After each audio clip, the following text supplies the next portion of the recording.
Hello, I'm Scott Hammond from INSEAD Communications, and thank you for joining us on this Knowledge Cast with Professor Kevin Kaiser, who is a professor of finance at INSEAD and also the director of the International Executive Program. You have done and are still doing a lot of work that has to do with how companies are owned and ownership issues within companies, how shareholder value is calculated. Could you tell us how you got into this as a finance professor? Well, the idea of managing for value for me started when I was doing a PhD, trying to understand what value is and how we measure it.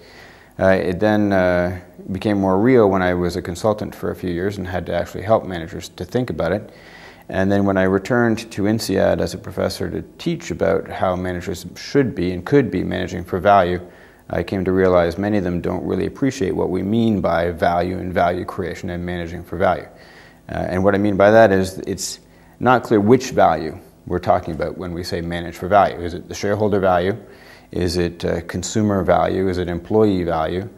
And even for a shareholder value, there are many different metrics. There's the share price, there's the profit you generate, there's the cash flows expected in the future.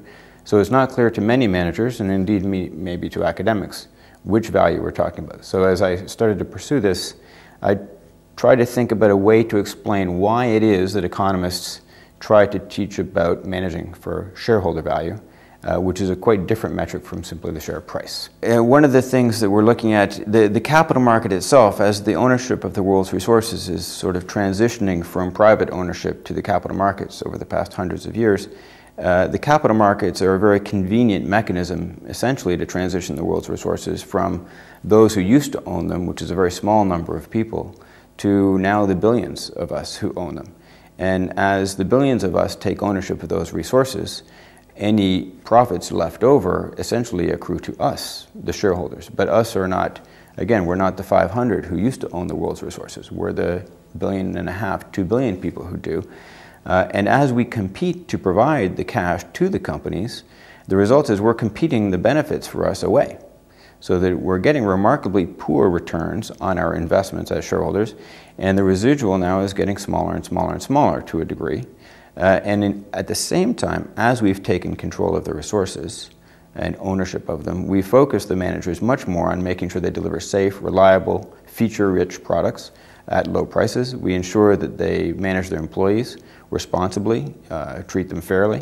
We're getting increasingly concerned about the way they manage the planet, the communities, the environment. And so as we've taken ownership of the world's resources over the past 300 or 400 years, indeed the focus of management on how they treat the community, the people, employees, suppliers, consumers, is changing dramatically. It sounds like you're an optimist when you talk about resources moving from a privileged few to a more democratic distribution. Yeah. You seem to be saying we're making progress. It's fantastic progress. I think somebody pointed out recently the billions of people who've been brought out of poverty through this process in the past few decades alone. It's a process which is only just beginning, I would say. You can refer to it as a democratization of capital. But as we've gotten ownership of the world's resources, we've introduced corporate social responsibility, among many other things. You know, the respect and the treatment of employees is improving. We're increasingly less tolerant of abuse of all manner of employee, from child labor to you name it. And I think the future is looking brighter and brighter. And as we do get control of these resources, we're bringing this mindset not just from our communities and privileged areas of the world, but to China, to India, to Africa. They're going to have to as well start to behave the way we want them to behave. But to take a slightly more negative point of view, couldn't you consider that as these forces become more global and more powerful, that the ability to do good increases, but so does the ability to do bad? You can destroy the earth now with these activities. One small prince in a little kingdom in the 13th century could not create global warming. That's now you right. can. That's right. So the beauty is also the potential peril, right? As we've introduced the technologies for communications, for transportation, for medicine, for education, we've created, you know, technologies that were unfathomable to the world's rich even 100 years ago, even 15 years ago. But at the same time, of course, that brings with it opportunities for abuse as well as positive use. At the same time, as you pointed out, we're democratizing the capital, which means there's fewer and fewer people in a position of control, and we're increasing the checks and balances on those people. We're changing the governance systems of the companies as well as the countries. And as we do that, they're going to be increasingly responsible to us for the misbehavior. Of course, there's always going to be corners of the world, and within any corner of the world, there are always going to be people who are trying to personally benefit at the expense of others. But we're trying, as we get control, to prevent that from happening, if you like. And eventually, in the end game may be nobody has sufficient power, even though as a group we have ultimate power. When you talk about some of the larger issues about where capitalism is going in the world and how we organize ourselves as a race on this planet, these are things that become pretty removed from your day-to-day behavior in the office. How do you balance a sort of a global perspective with the kinds of things that can make people just more efficient in how they use their day when they come to work? It's a combination, you could argue, of simply education. Even if it doesn't seem directly applicable to your day-to-day job, it's always great to be able to see the big picture. But at the same time, it's very relevant for people to feel good about what they do in order to be motivated to do their jobs. And to feel you're simply there to create value for somebody else, to make a shareholder rich or to make the boss look good, is not motivating for people.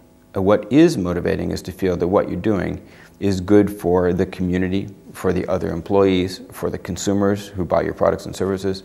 And so the idea that we're moving towards this beautiful market where all of us own and share the resources of the planet and manage them for our benefit, for the benefit of the communities and the consumers and the employees jointly, but in a very hands-off sort of way, is very important to ensure that people are motivated to go to work and do their job and not simply feel they're benefiting somebody else at their own expense.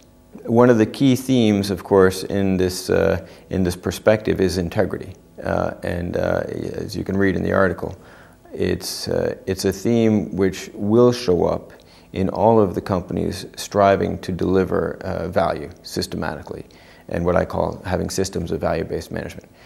Integrity is something which is needed in order for people to feel positive about the company they work for, and integrity, as I describe it in an organization, is one where it isn't about who knows whom, who gets promoted. It isn't about who lies the best and cheats the best, who gets promoted. It isn't about who politics the best and gets promoted. None of us will feel those systems are fair. We'll feel a system is fair if it's the guys who create the value who get promoted.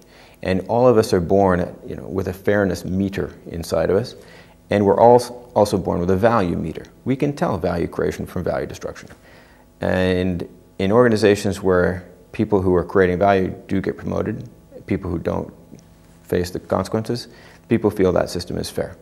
And we have examples of our recent trader at Société Générale where the evidence suggests from what I've heard, he felt the system wasn't fair.